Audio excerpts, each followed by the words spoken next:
Okay, guys, so we're going to get started in 2 seconds. We're just waiting for our presentation to get set up. Oh, here we go.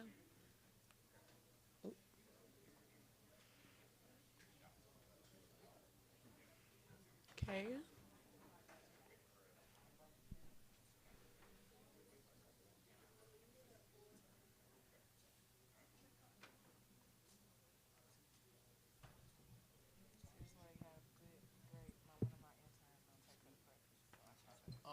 Okay. Is that the young lady in the red?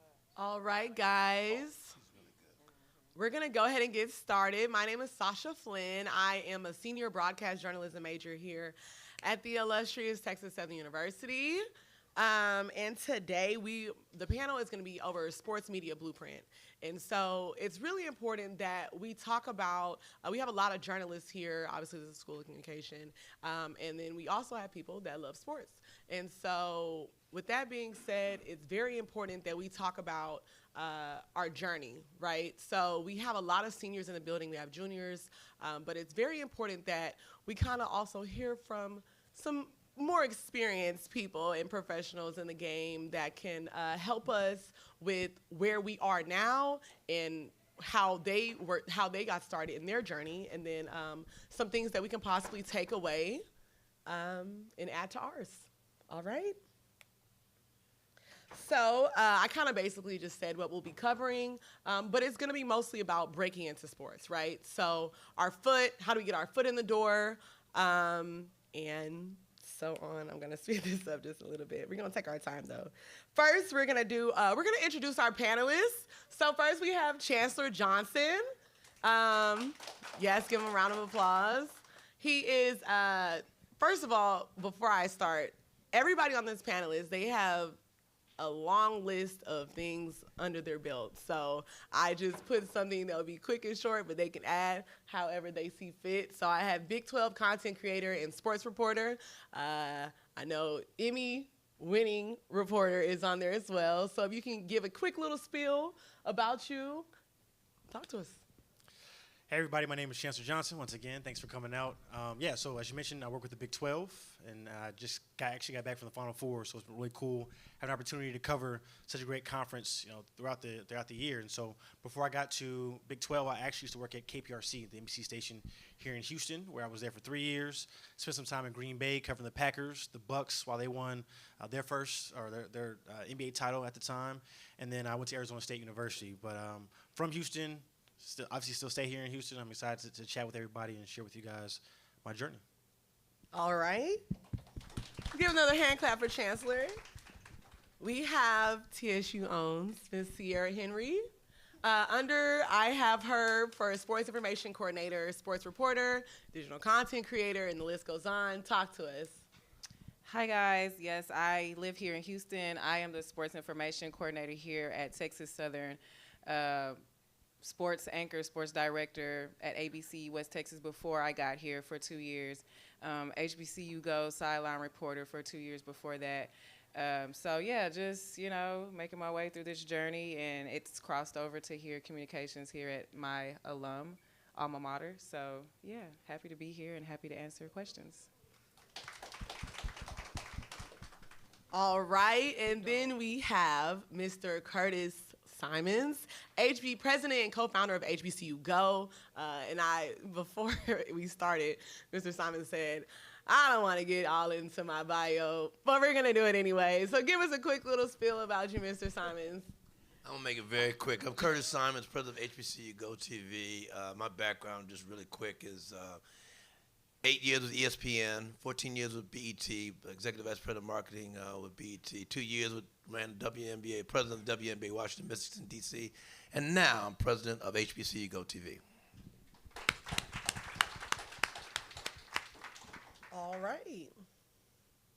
So let's get started. We're going to jump right into it. I'm super excited about today. This is going to be very, very fun and interacting. This is actually an audience-led panel. So with that being said, you guys control the flow of today's conversation. So on the next screen, we're going to have 3 rounds. And on the next screen, you'll see a barcode. And I don't know on this side if some of y'all's phone, oh, okay, over here, we have a TV over here. So just scan the QR code, it's gonna pop up, and then whichever round we're on, then you're gonna scan and choose which option, okay?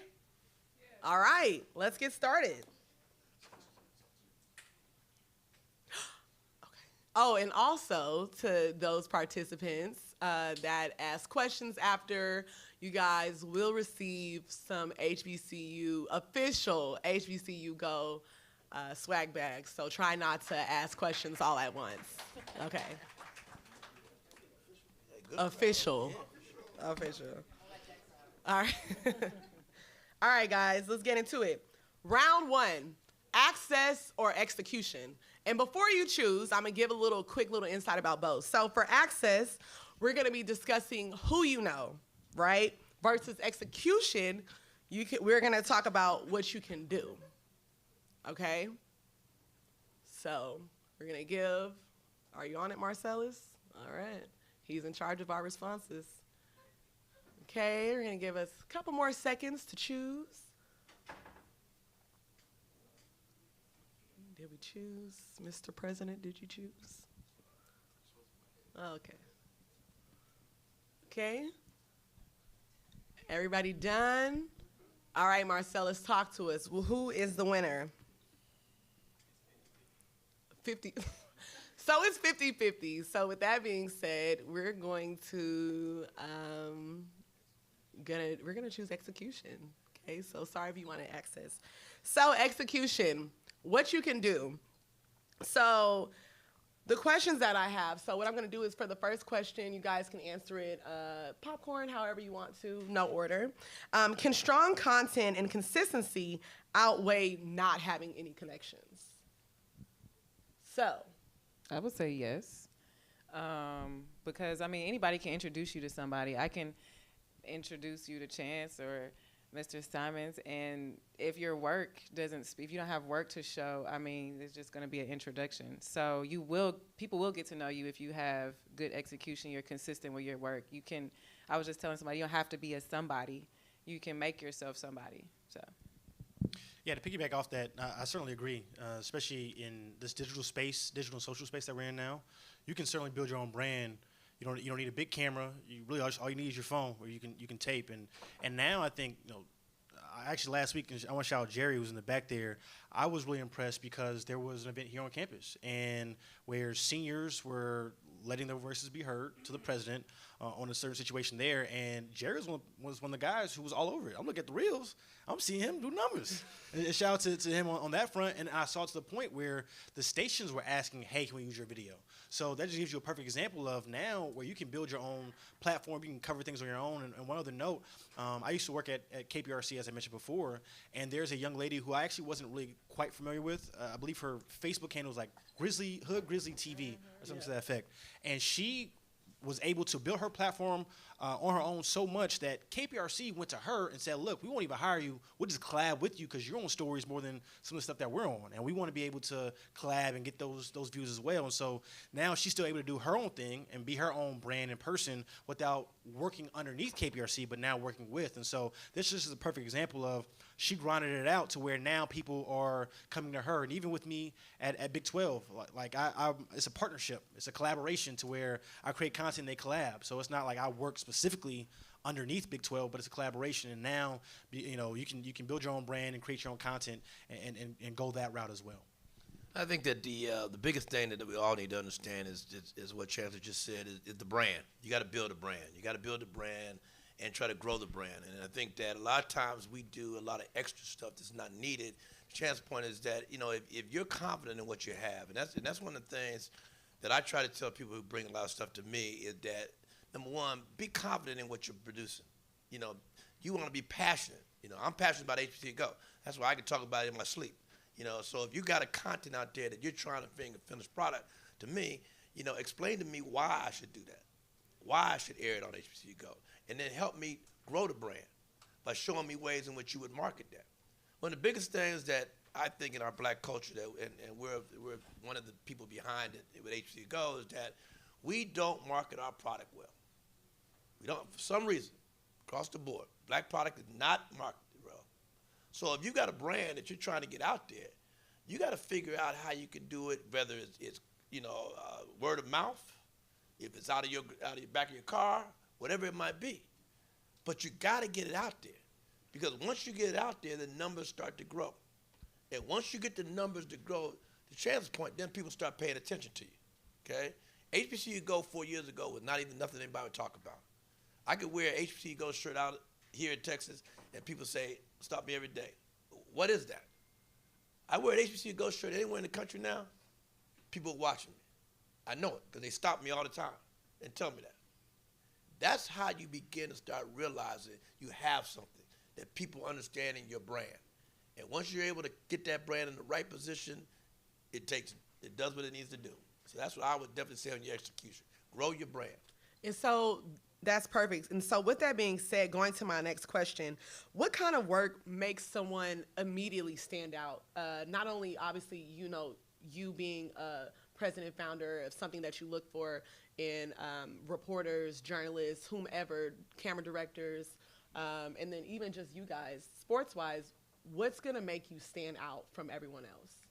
I think that I preach to young folks all the time is that if you don't understand the grind in the business, you can't get there. The grind is where it's all about. You got to understand that there is no more handouts, especially in the media business. There is no more handouts out here. You've got to understand that maybe you have to come in on a young lady's side. Maybe you have to come in as a receptionist. Now, that might not have been your major, but that might have been a way to get you in the door. Maybe you got to be a grip person to get in. I'm a PE major. I've never taught a day in my life. I got in this business on my gab, my gift for gab. And I was able to sell myself and build a brand within the cable industry that has basically gone across the table on what I've done over the 40 years I've been in the media business. But I was very confident when I came in the door, because my mentality when I came in the door was I wanted to show the white industry of media that I could really establish myself as a black man in this business. And that's one of the things that you have to look at when you grind. Can you beat that grind? Most of you out here, it's been a give me. I got 3 boys, and I gave them too much, okay? I gave them too much. They don't know how to grind. They come to me to fix a tire. They don't even know how to fix a tire. Because they used to saying, oh, let me call somebody. No, get out there and get a wrench and know how to do it. That's how I grew up, with a wrench, okay? But a lot of you have been given that, and you don't know how to grind. And that's the thing, when you're looking at an employer, when you're coming in the media business and you don't understand the grind, what it takes to be there, you can't get in this business. And the struggle that all of you are going to have today, and I'm just a real brother, the struggle you're going to have today is you got people who have been laid off 15, 20 years from ABC, NBC, and others trying to get back in. I can show you a list of people who call me every day at HBCU Go, who want to get to HBCU Go, who are seasoned veterans, from talent to behind the cameras to grippers, all the way around, because they want to get back in. But in order to do that, you got to grind. And lastly, for me, in today's world, build your network so somebody can take you in the door who knows you, because your paper's fine, but it ain't going to get you to the end of the table. You got to have somebody supporting you to get you in the door and say, hire this person because X, Y, Z. Bottom line. For you guys? Yeah, work ethic. I mean, I think we all agree on that. Like, this is not an easy business. I think I had been out of TV for maybe 2 years after I had my daughter, and I was one of those people trying to get back in. Track stop. And so I knew a producer way back in the day, and he said, hey, there's this new company, HBCU Go. I can get you on as a stage manager. And I had already been on TV. I'm like, stage manager. But at this point, I know that I need to get back in. I need to get back in the door. So I took that position. And by the time I had left HBCU Go, I was on air as a sideline reporter. So, I met a couple of students who are saying, like, I can't decide between if I want to write or if I want to shoot or if I want to edit or if I want to be on camera. Baby, you got to be everything. When you get to a news station, you will set your own camera up. You will do your you will go. First of all, you're going to wake up at 10 o'clock in the morning. You're going to go interview your coaches. And then you're going to go to the station and you're going to cut your story. And then you're going to make one for the 5 o'clock, and then you're going to make one for the 6 o'clock, and then you're going to make one for the 10 o'clock. And then you're also going to do your makeup. And then you're also going to write it and put it in the teleprompter, and you're going to edit it too. So you will do all of those things. You don't got to pick. So, yeah, it's the grind. It's not easy. It's not just when I was with certain companies, you will just, get a camera person and, you're spoiled there. But, no, that's not what it's all about. You got to want to get out there and carry a 50-pound camera in your heels and get ready to go on air. So it's a grind for sure. She's absolutely right. And the other thing I would add, too, to help you stand out is this exclusivity and then uniqueness. And so I think whatever content you're putting out or as you're building your brand, it actually goes back to the original point of building a brand of what can I get from you that I can't get from anybody else, right? And so you don't have to be Stephen A. Smith loud and screaming on camera. Maybe for you, when you talk about sports in this regard, maybe I just know you have the most unique stats and you know how to parallel that along with, whatever your commentary is, right? Or you look around just the landscape, and you can really just see where things are going. You look at who are the most popular content creators right now in the sports space. You can look at, from just a general perspective, Pat McAfee, right? And you see how he was really unique. Former athlete, with his shirt off, and kind of yapping with the boys, to the 520 show in Indiana. Those guys who, former athletes, and they have a mix. And the thing about them, if you watch their content, is they are really authentic in their conversations, right? So that's what makes them unique. So what's going to make you unique? And so even if it's just, if you're your standard reporter, right? Like, how can you get that exclusive interview that nobody else has, where people have to come to you? And you can even do it like right here, as I mentioned in Houston. I mentioned the young lady earlier who's been able to build her platform. So, that all once again goes back to branding. And as you mentioned, all right, cool. When he has his ABC and his former ESPN people calling him, well, I might not have that. I have a little something, but, all right, cool. One thing that makes me unique is I might be able to connect with the player better than that person can because we're around the same age range, right? Like, you got to find other ways to be able to stand out, even if somebody else might have something else on you. And it's not about anybody else. You run your own race, but I'm just trying to give examples of how you might be able to do that.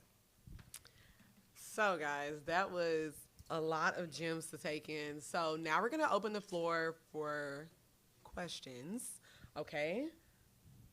All right, talk to us. Try not to raise your hands all at once. Questions. Talk to us. Yes, sir. Dealing with media and covering sports. HBCU Go, do you cover sports outside of the mainstream as far as women's game, as far as soccer? It's always amazing when I get these questions like that because I have to always remind everybody, we've only been 4 years old. And so, yes, do we want to do it? Yes. The thing is that you got to look at how you survive. So how we had to survive coming out the door is what is better known in black college sports than football and basketball. So we had to build a track record for that coming in the door as far as really helping us get alive in the HBCU space. Now, because of that, now we can grow out in spring and summer sports because last week, you've been watching this, we had volleyball, we had softball last week. We've been able to create off of HBCU Go a very similar concept of ESPN Type Plus, but we don't charge it. We call it the button. Okay, so we can have our live games going, and now we have a button area right there on the site. You just go to the site, hit the button, and you can pull up the volleyball, the softball, women's sports, and all the other stuff. So yes, we are looking at that in that area big time. I mean, we're even looking at flag football, women's flag football, which is becoming very big. And that's the next big thing coming out in my opinion. The one thing that and everybody else here would tell you, you've been around television enough, is that you always have to get sponsors to underwrite. And I work for a gentleman, Byron Allen, who lives on that world every day. And so, in order for me to bring new stuff in, I got to make sure it's paid for coming in the door. And when you're only out there for 4 years, you got to give us. I preach to when I'm talking to advertisers now is saying, the NFL wasn't built. Took the NFL 20 years to get there. The NBA 25. Okay, didn't happen overnight. So, but it's always with our culture. And I was at BT. Everybody would ask me every day when I was at BT, why can't BT do this? I'm saying, well, who's paying for it? At the end of the day, who's paying for that? Okay, in order for us to stay alive. So we had to figure out, we had to walk first or crawl first, which we've done, and now begin to start looking at what are the other avenues. Now, the beauty of HBCU Go is that, we're getting more than just HBCU product that wants to come to us. That's the beauty of it, because people have been watching us, and other people have been saying, why can't I bring this product to HBCU Go? I'm not in the HBCU circle, but why wouldn't your viewers be interested in looking at that? Which is something down the road we're certainly considering. You got to look at, when I sold this network, when I conceived this network to Byron Allen years ago, the network was not driven on sports. I'm an HBCU grad from Central State University in Ohio, okay? I played basketball there, but I grew up on the yard. 40 years, my mother taught there for 40 years, my dad worked there for 50. The real mix of HBCU Go was educational program, lifestyle program, anything around the culture. But in order for me to get out the gates, I had to start out with sports. So now we're beginning to start getting into storytelling, more into the culture, because every HBCU has a story. Big stories that people don't even know of. And I'm tired of white people telling our stories. So I'm going to tell the stories. I'm going to find ways to tell the stories. And that's where I'm at. The other thing is that, which I had asked the dean to let me do this today, was that when I was here, when we did the football game, I was here a while back, is that I need you as students. HBCU Go is built on the concept of student content. I need Texas Southern students to look at some of the stuff you're doing.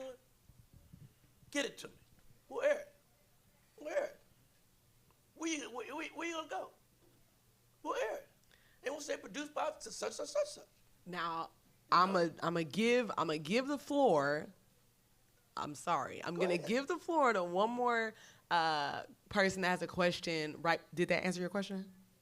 Yes, it did. So, no, I'm kidding. Look, nod your head. No, I'm kidding. So we're gonna actually go to one more question. If anybody else has a question, Ms. Taryn, talk to us. So talk about access and execution. When you have you have execution, but you don't have the access. How do you get the access?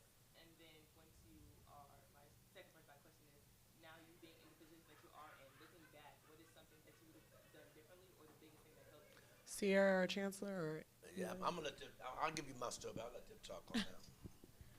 I would say for me, the biggest thing was, one, just get started, and you don't have to wait. And I would say you could even start like in high school, right? Covering high schools.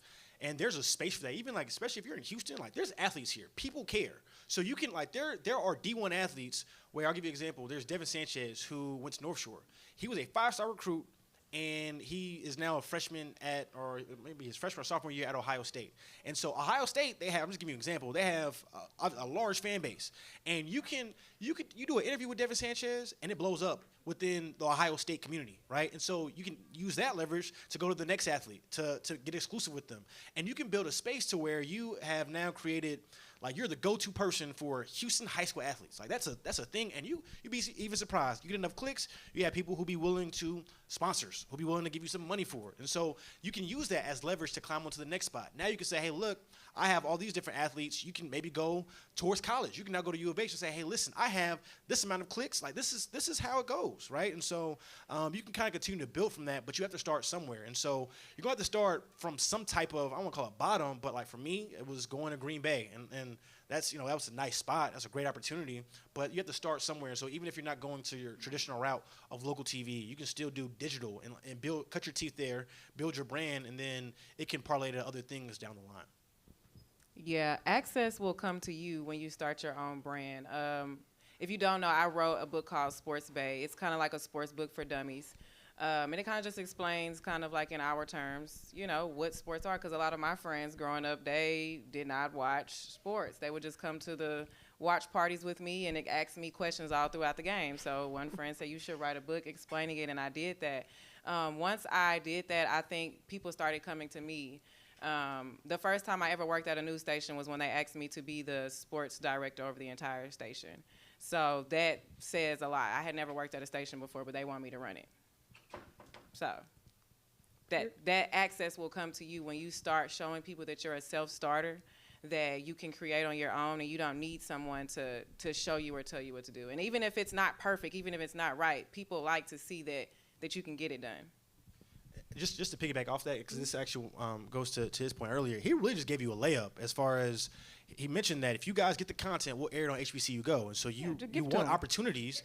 Right. You want the opportunities. He just gave you one. So now you can go and say, in HBCU Go, I mean, as you guys know, and as he certainly mentioned as well, like they are a very clearly a credible and legitimate thing that holds weight. So if you can say, hey, in college, I was on HBCU Go, that holds weight to parlay it to any of the opportunities that you might be looking for as well. So, I mean, that's, you just heard it from, the president and the founder of it. So, like, listen to him, and take advantage of that, because you don't usually always get that.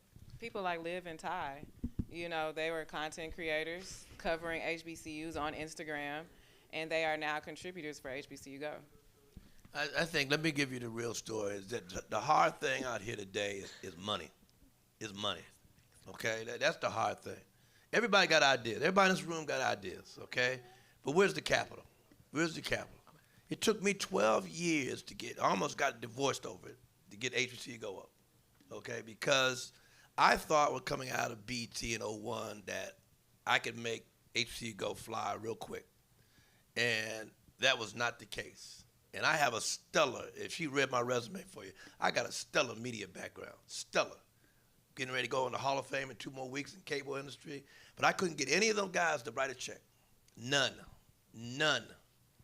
I mean, I was seriously hitting the street. Everybody would look at my presentation and say, like the idea, Curtis. And when I said, well, can you write a check? Let me get back to you. Let me do this. It was that, luckily for me, on a wing, Byron Allen, who most of you have heard of, who was the multimedia guy out of L.A., took a chance on me. That was it, because he saw what I did with BT. And he said, Curtis, here's what I'm going to do. He said, I like your dream. I'm going to take your dream, okay? Last year I was sitting in the Las Vegas Raiders Stadium when we did Grambling versus Jackson State at center field, saying to myself, how did I make this happen? I'm at Raiders Stadium with Jackson State and Grambling. 40,000 people showed up out of a 65,000 seat stadium. How did we do this? The message here today is that, number one, you got to believe. You got to believe. I never gave up on it. People called me who wouldn't even answer my phone after that I got my deal and said, hey, man, how did you do it with Byron Allen? Everybody's trying to get to Byron Allen. If you don't get your network in order, if you don't build your brand and show people what you can do, you can't make it in this business. And I'm just being real with you. Everybody else can tell you all this stuff. I'm one who's experienced this, so I can tell you the real deal on how to get in this business, okay? And it's hard. It's hard. It's your dream package, but you got to work your ass off to get there, okay? Work your ass. My mind never turns off. I'm 70 years old. My mind never turns off about what I got to do with HBCU Go, because I only got about 3 more years, and then I'm done. I told my team, I'm done after 3 more years, okay? I've lived what I wanted to do. I wanted to get HBCU Go up, wanted to show the world I could launch a black channel, I could work with another black man to make it happen, and then I'm figuring out where I'm going from there, okay? And on that note, we are gonna go to round. The other panel had an hour and a half. And you know what? We're gonna have an hour and a half too. We on round one. We gotta get them to round 2. I got you. Rolling. With a dean, and I'm gonna talk. We gotta get to round 2. I ain't never been cut off. We gotta get to round 2. You're gonna be able to. It's the gift of gab, right, y'all? Like we got it. We got it. Tucker was with me in my BET life. Tucker knows. I got you. Okay, so we're gonna go to round 2, and so round 2 is going to be authenticity or adaptation. Okay, and so for authenticity, obviously, why is it so valuable to be yourself when coming into sports media and staying into sports media? And then adaptation, obviously, adapting to your space, right? So you guys, or the audience, you guys can either hear them talk about how they were able to adapt to their space. These are some big words for these people, You know? Shout out to, this is a school of communication. They know. They got vocabulary. Okay, they got vocab. Anyway, so. I like that. So like when my folks step it up. either you guys can hear that, or we can talk about being your true self in this business. You guys can scan the QR code if you haven't already. Marcella's, how's it looking? Let's see, we got some more people still scanning. You got to participate. Thank you. Thank you. I see a few more scanners. Thank you, guys. Don't be shy. We're in here. It's a good panel. We're in here yapping, y'all. We get on the roll with him. By the way, who's buying dinner, by the way? I was just asking about that. It's on Sasha. It's, you know, and I'm going to just send the bill to SOC because, you know, hey, that's okay.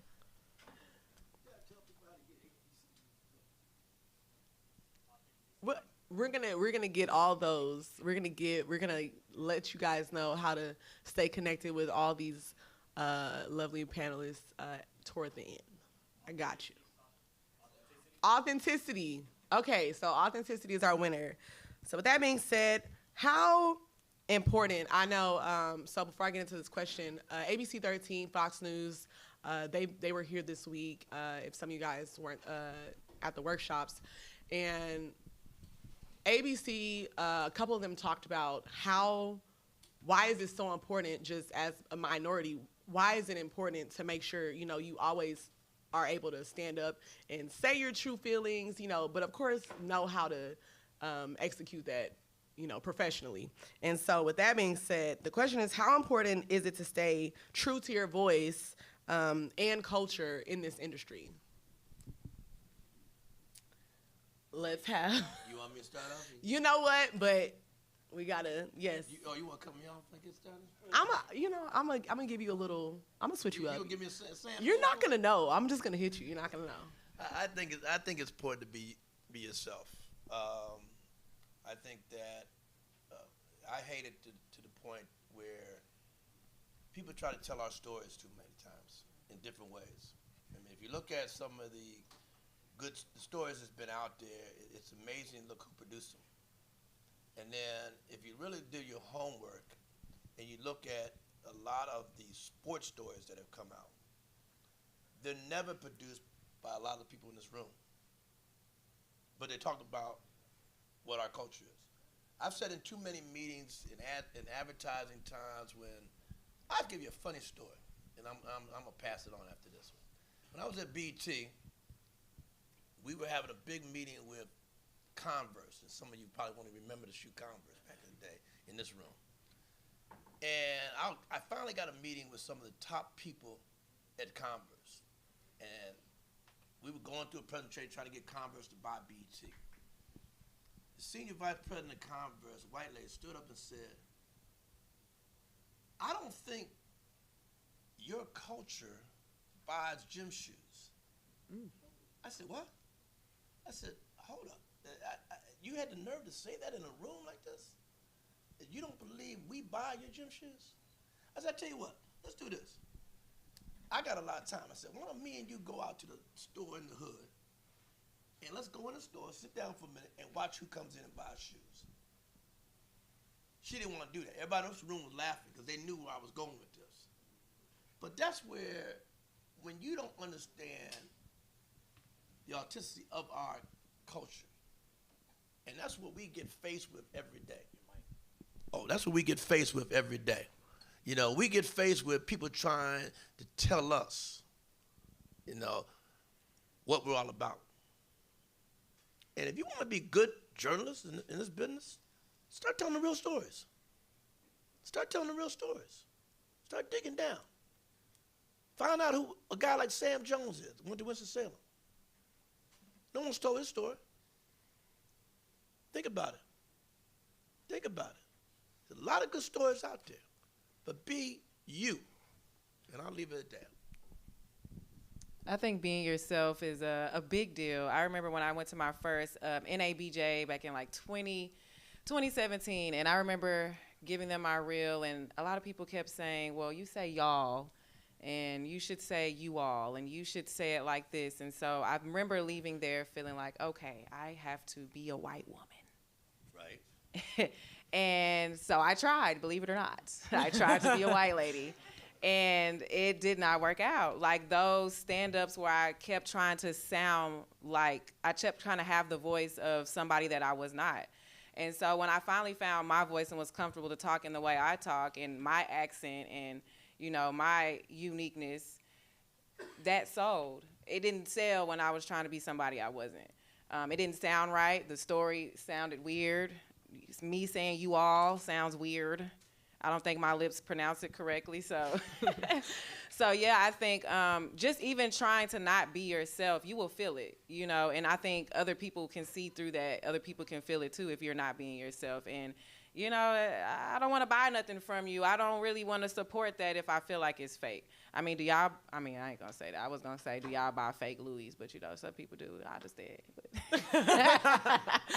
But no, like, you know, nobody wants to buy into something that's not real. So That's an excellent point. And I think especially in 2026, like, people want the real.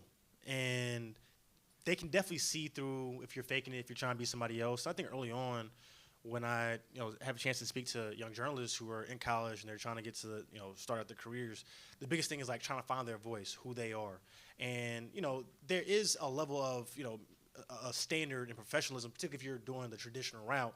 But in general, if you're going like digital, you know, like be yourself, you know, and that once again goes back to building your brand. And you can just look at for, you know, success stories, just look at the top people within the content space, whether that's in sports, whether that's in music, whether that's in whatever it is. It's people being themselves. If you look at music, the top person as far as like content creation is probably like the Joe Budden podcast and like even academics. However you might feel about academics if you're tapped into music space, like he's himself. And so like people gravitate towards that. You look at even in sports, I mentioned like Pat McAfee to, you know, the Club 520 or whatever it is, like you have to be yourself in this industry and in this business. And I think people respect that and then they'll like you for you. And you can never be anything else better than, you know, you being yourself. And so I would just start with that and really just be true to who you are. Let me add one more thing is that, too, about that being yourself. Many of you, I hope many of you saw the special on Stuart Scott that passed away at ESPN, okay?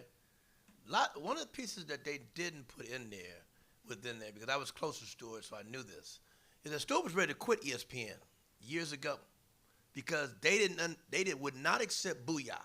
Now, they blew it up and made it sound like it was the next thing, Facts. sliced bread in the special. Facts. But he was ready to quit. He actually called me, was ready to quit ESPN because back to Sarah's point is that ESPN would not accept that slang. They would not accept that slang. They told him flat out, cut it out. And he was like, Curtis, if I can't be myself, I'm going to quit ESPN regardless. And finally, they let him do his thing. And you see how Booyah has been a magic word at ESPN over the years because of that. But he would never get the real credit that he deserved for bringing that type of talk. And you look at the whole ESPN Sports Center now is all changed to that slang and all kind of other different things. They wouldn't have done that, 20, 30 years ago. Believe me. And that's back to Chandler's point. You got to be yourself, whatever you do. So I'm going to kind of add on to do a little pre-question before my next question. So talking about being yourself, and especially in the sports industry, me as an aspiring sports journalist / reporter / everything, I feel like, trying to figure out what helps me stand out while still keeping my authenticity has been a little challenging for me. So what can you say to our audience today? What was something that you really feel like, granted, I know you guys are growing every day, et cetera, you have a booming network, but you're still looking for things to still add on to your network. So what would you say has been something that's been able to help you stand out, but just still help you keep that authenticity to you? I think for me, it's versatility. Knowing how to do everything. I came back to get my master's because I felt like, a bachelor's just isn't good enough for a black woman. And I say that about everything. Like, just knowing how to do one thing isn't good enough for us. I mean, however you want to flip it, I have a superwoman tattoo, and I literally go by that, like, because I want to know I want to be the superwoman. I know how to turn the camera on, I know how to edit, I know how to shoot, I know how to be in front of the camera, I know how to write the script, I know how to produce it. So for me, that's what helped me stand out, is being able to fit in whatever spot they need me to fit in, because I was an athlete. So I was telling them earlier, I feel like I can tell when a lot of people never played sports because they don't know how to be a role player. Today, I might not be the on-camera talent. It's not all about me today. But when I'm behind that camera, I'm going to make sure that on-air talent feels supported. You know, I'm not going to be like, oh, well, I'm about to start today, so, oh, well. Like, no, I'm going to go hard at every single position. If I'm just coiling cords, I'm going to coil them so good, ain't nobody going to trip. You know what I'm saying? So being that person who's going to work hard and, you know, do whatever whatever role that you're put in, you're going to succeed and excel. I think that's what's going to make you stand out the most. I think for me, to your point about, like, you know, trying to be authentic and figuring out what that, you know, looks like, it's reps. And so the sooner you get started, the more you can see, like, all right, cool, what works for me, right? And so even when you're being yourself, how do you best maximize that of being the best version of yourself? And so I'll give you an example. For me, like, I do sideline reporting for Houston Cougars, like women's basketball and volleyball. And so for me, like, I might have, let's just say I have 10 to 15 games a year on ESPN Plus, soon to be HBCU Go. But say I have that. Each time my game 1 should look different from game 15. Now, I'm still myself, but each time I'm always trying to make sure, like, how can I get better each time? And I definitely, you know, to this point now, like, I know certain things that I need to work on, and you know, I'd certainly still send it out to other people to get feedback from, right? People who I trust, people who, you know, opinion, you know, is important to me, right? And so that way, you know, I'm still being myself, but how can I be the best version of that? Maybe am I speaking too fast, right? Am I making sure that I'm articulating my words, so that way whenever it is time to roll and I continue to work towards to get into the highest level, like, I'm ready, because I'm treating my opportunity with ESPN Plus the same way I would treat it, you know, for you know, the ESPN, right? The same way when I'm doing my digital hits on camera, it's still all of that is reps, you know. So I'm always trying to get better, and I think that's how you find your voice to best maximize, you know, your personality overall. I think for me, mine goes way back, is that I have a chip on my shoulder and continue to have a chip on my shoulder, and that's what's driven me over the years, is that when I was in high school, I wanted to play high school basketball, and I was cut every day till a senior year. And I just told my coach, going into my senior year, I was not going to try out for the team anymore because I was the last guy to get cut, but you're not going to stop me from playing college basketball. And I went on to play 4 years of college basketball, Division II. So that was my start, keeping that chip on my shoulder. And as I jumped into the cable industry, I had the same mentality, is that I was not going to let anyone outdo me in anything in this business, because I wanted to learn it all. I wanted to learn how to run a cable system, build a cable system, so I ran a cable system. I broke down the cable system. I learned how to do it. I wanted to know how to market. I learned how to market a cable system. Then I got into the programming side. I learned how to do the program. So my versatility in the business was just wide open at all times. And then what I was able to do over the years was, on top of that, build the Curtis Simons brand. And I was able to go out and start speaking all over the place. I was able to get a lot of different support. And then the brand started growing to the point where the brand left ESPN, because at 32, I hit the wall at ESPN and I couldn't go any further. So I said, you know what? I got a call from Bob Johnson at BT, offered me a job at BT, and I said, you know what? I'm going to try it. Everybody in the industry thought I lost my brain.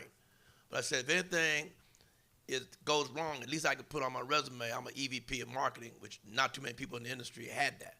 But as you know, you've seen the success of BT with Bob Johnson sold it for $6 billion. That ain't bad at the end of the day, you know. So I think it's that the more you have an initiative and a drive at something, the better you're going to be.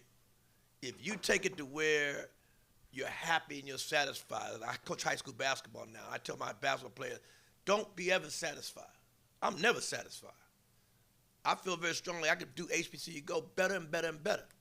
And that's why I'm fighting with the ESPNs, the ABCs, the Fox, and all the others to be just as good as them and better than them, okay? Because what I want to drive out here to the black community and multicultural community and the white community, whatever it is that HBCU is a brand, ladies and gentlemen, that everybody needs to be paying attention to, okay? And my focus is they drive that brand as big as we can get it.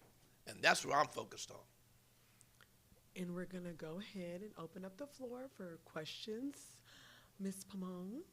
I just wanted to ask, how do you kind of decide whether or not to stand firm in who you are, or if that adaptation is actually needed in the professional space?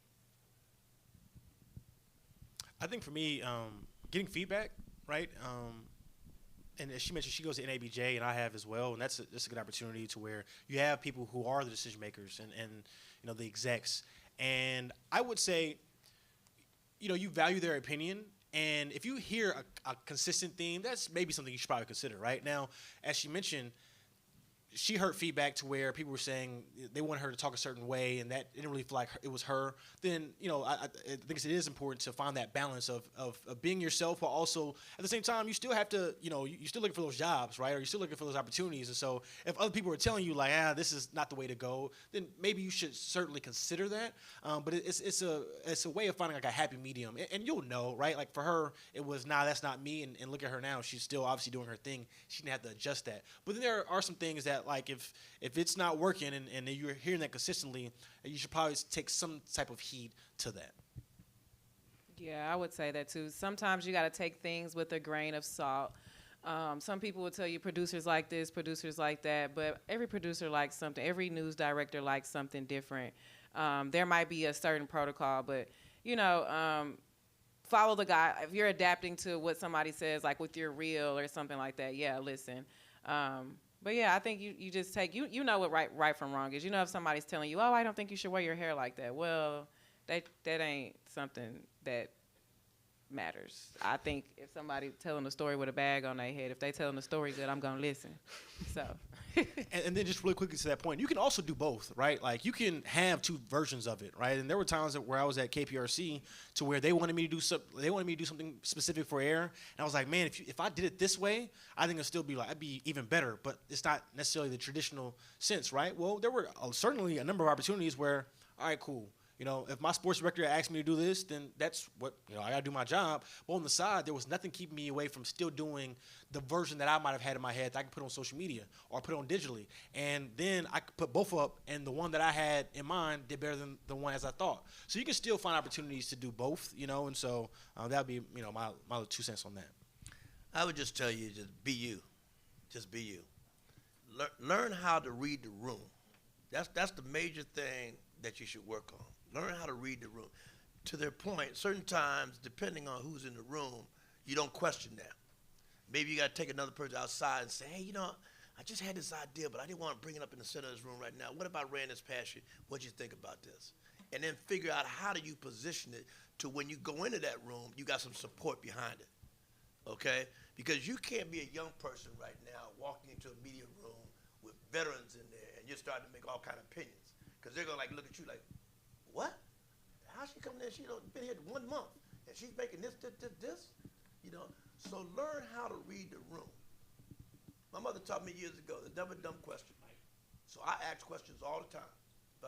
If I don't understand them, I ask questions all the time. And I'm in the big rooms. Okay, once I'm in the big room, it even gets bigger. Okay? So learn to adapt to the situation. And that'll be really something that will carry you there. So unfortunately, we're going to go to the last and final round 3, opportunity versus ownership. So opportunity meaning kind of like your traditional path, the traditional path that I don't want to say that because definitely not downcrediting anything, but just the traditional path of what we learn, how we're taught. Absolutely, what we learn, how we're taught, and then ownership, creating your own lane. So we're going to see what it is. We're going to get one response, and then we're going to wrap it up, guys. You guys can. I'm going to talk to the dean about this. If we can click and choose. Check my clock. I've been waiting for a long time on that. I really feel like you can do both. You can do both. That's a good call. Opportunity and ownership. Boom. So as far as opportunity, so I know we kept talking about building your own brand. So for ownership, creating your own lane. Obviously, we talked about, how you both have created your own lane. And obviously, even you have a very successful platform. do you think that you can bypass traditional media by creating your own opportunities? Obviously, you have. So, but do you feel like, I know you worked at KPRC, you were a news director. Do you feel like bypassing those and now doing your own thing, do you feel like that was more successful than the first one? Yeah, I'll make this quick. I actually kind of answered that one in that first go round when I mentioned, like, even with Jerry, what he was able to do to where, you can create your own platform and people will come to you. And so it certainly helps to go through the traditional route. You're able to kind of cut your teeth, develop sources, learn things that you wouldn't be able to learn on your own. But now, like, you can certainly do your own thing now because everybody has a phone, and so now you can stream. Like, think about this. Just a great example is look at CNN. If you look at CNN right now, CNN has been, the top political, as far as platforms out there for years. And you know what they're chasing? The thing they just started implementing is now they're trying to get their news anchors to now they're doing podcast sets on cable TV, on their primetime spots, because now everybody's going to the primetime route. However you feel about certain, I don't even have to name them, but like there's certain political commentators who were on the networks and they create their brand, they had their following, and now they live on YouTube to where they're getting more viewers than the people on cable network. And so that goes from, any part of the political spectrum to even music, to even sports now, to where, once again, you can now create your own lane. It helps to where, early on, if you do start out that way, you can use that as leverage. But now you can kind of do your own thing now, and you don't have to wait on somebody else to come find you. You can make them, come to you, and I guess in that regard. Yeah, that's why I said you can do both because so before ABC, I started Sports Bay, but when I got to ABC, I couldn't do my Sports Bay podcast. It was like I couldn't, it was in the contract. So that let me know that I had a little something cooking. But with that, I would say neither one is better than the other because ABC did help me leverage legitimacy. It did help me like, oh, well, you've been on this. Okay, so what is it that you have again? Versus before it was just, oh, it's Sports Bay. Now it's former ABC sports director with sports. So, you could do both. When you're in a position, make sure you're building your network. Like, y'all are students right now. You should be building your brand through saying, hey, well, I am a sports reporter at TSU. Say that. They don't know. A lot of you guys have come and interned in the department. Say you work there, and that's how you leverage yourself. Because you do. You intern there. And I was going to say, Mr. Simons, I know we're literally wrapping up right now. I wanted you to answer this question. How important are internships in traditional career paths in sports media? And I say that because obviously, you have a network and, you see people come in, you see talent come in behind all sides, behind and in front of the camera. How important are those? Well, it's really important, but I'm not the one to really ask that question in this role because our company has not done a good job. And I'm just going to be up front with it, is that I've been riding since day one to Byron Allen that we need to be opening up internships because the goal, as I had put in place with HBCU Go, is about teaching these young folks how to run the business. Now, one of the things, we open up some doors when we're in here doing Texas Southern games, basketball, football. We try to hire people to be when the trucks are here. But it needs to be an ongoing process. Shannon Henderson, who's here, director of my campus engagement, is working on an internship program that we hope to try to open up in fall of this year. And I think she plans to start with Texas Southern. So we're hoping that we can add some internships. I think you need internships. It's a plus because the more you can get in, again, the more you can get into the organizations and go back to this young lady's question right there, understand the flow of how an organization works, then it makes it very good on your resume. When you're looking at the NBA, I've done some work for the NBA. You're looking at the NFL, I've done some work for the NFL. Now companies will look at you a different way. They're just coming out of Texas Southern saying, I need a job in media, So internships, I try to encourage young people, after your freshman year, you should start trying to get internships. And it doesn't matter if it's a local station. Like most people want to come in, I want to work for a professional team. Well, that's hard. That's really, really hard. When I ran the Mystics in D.C., I would have over at least 400 intern applications every year. And he had maybe 2 slots. Okay? That's hard. You got to really try to find something that you can get into. It might be in Podunk nowhere, but you can get in the door. Okay? So when you come to me with your resume and say, I've had this experience, then it's more opportunity opens. I think one of the mistakes that we all make in this business, and I ride my folks now, is that we try to look at people and say, I want that person to mirror me. That's not the way to look at it. It's got to be looked at in a way that you got to open up the doors and the opportunity. You know, no one's going to do what I do. I wake up 5 o'clock in the morning, and I'm on emails in the morning, every morning, religiously, okay? No one's waking up 5 in the morning doing emails. I'm going West Coast, East Coast at the time, okay? But there are people who are waking up at certain times to getting things done. That's their style. As long as they're getting it done, no biggie at the end of the day. So you can't look at folks and say, I want them to be like what I was. It just doesn't happen. But a lot of us do that are in management positions. And when you're interviewing, a lot of people look at it and put you in that squeeze, you know, all the time. You know, and say, oh, I can't hire this person because such and such, you know. And that's a shame. You know, it's your mentality. And I tell my people now that work for me, learn to take a risk. Someone took a risk with me. I didn't turn out too bad. Try to take a risk. Don't get caught up in your box. I can't hire this person because X, Y, Z. Take a risk and see what happens. And so with that being said, some takeaways from this event. Don't hate me. Unfortunately, we can't ask all questions outside of this panel. So all takeaways from this event, put yourself out there, make sure that, you know, not only when you do network, have something to come or have something to show. And then as far as getting something to show, make sure you're getting reps, make sure you're doing the work, et cetera. And we're going to thank everyone for coming out to listen to us today. Dean, we got cut off a little short, Dean. I'm putting you on the clock. Let's guys, if you guys can please thank our panelist members, Chancellor Sierra, Mr. Simons. They've been super amazing. As you know, it's been a long day for us, but we appreciate you guys so much. Thank you. All right. Thank you. Thank you. For the